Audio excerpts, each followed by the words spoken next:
الله الرحمن الرحيم. فقال الله تبارك وتعالى في شان حبيبه إن الله وملائكته يصلون على النبي يا أيها الذين آمنوا صلوا عليه وسلموا تسليما. درود شریف ټول وایي. اللهم صل على سيدنا ومولانا محمد وعلى آل سيدنا ومولانا محمد وبارك وسلم عليه. دا انتظامیه ملګرو ته خاص دی او د ماشومانو ته چې مشران راځي یا مېلمانه راځي نو د کرسۍ ورته پرېږدئ د ماشومانو دپاره دغه د وګوره دا څنګه ښکلي ماشومان ناست دي به درې ورته اچولي دلته کښېني نو دا به ډېره ښه وي. دې مشرانو ته ځای پرېږدئ او ماشومان دلته راشي.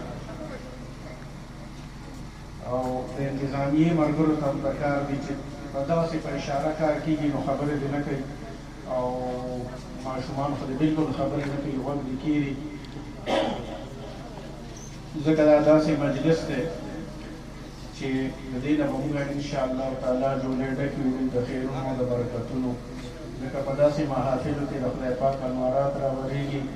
او دا زنګ ستاسو ډېره خوشقسمتي ده او خوشبختي ده. قریباً په دې 4550,000 په آبادۍ کې صرف دا دومره خلک راغلي چې آتے ہیں وہی جن کو سرکار بلاتے ہیں. داسې خلک چې کم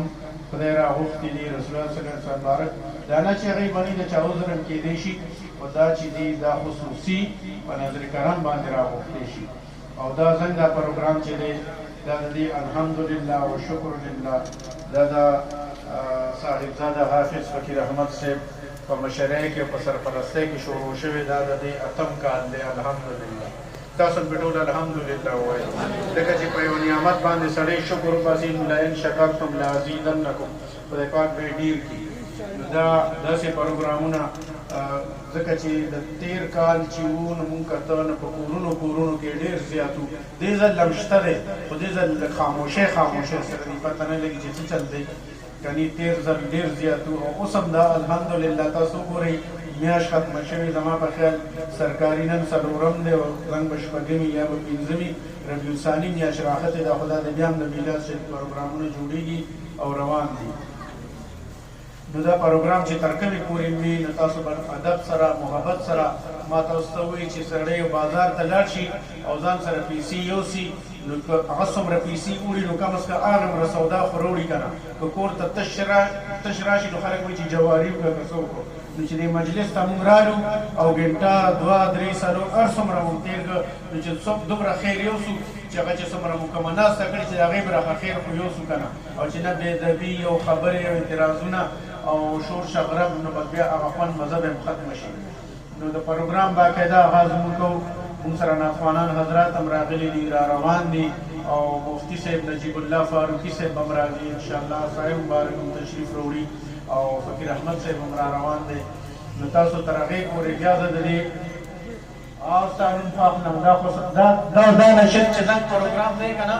ته لږ ودرېږه که چې تا خلک وویني، دا د پیر مستقیم صاحب په مشرۍ کې به زنګ دا نشست کېږي.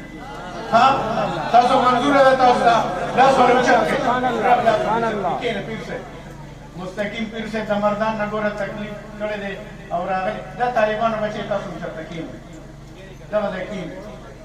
بس د لاړ شي خیر دی، که بیا خو که کښېنئ نو ښه به وي چې هغه ودرېږي د مجلس هغه ټول بغیر د انتظامي نه د کسان نه ودرېږي نو ډېره به ښه وي.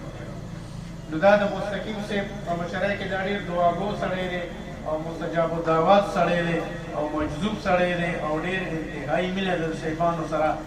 او ډېر په محبت راځي او ډېر زر خدای راولي. او زما په خیال دا درېیم کال دی چې دې دلته کې مستقل راځي. بل د پروګرام باقاعده آغاز کوو مونږ د قاري محمد داود شاه صاحب د تلاوت کلام پاک نه او د نعت شریف نه، هغه ته خواست دی چې راشي تلاوت کلام پاک پیش کړي او بیا نعت شریف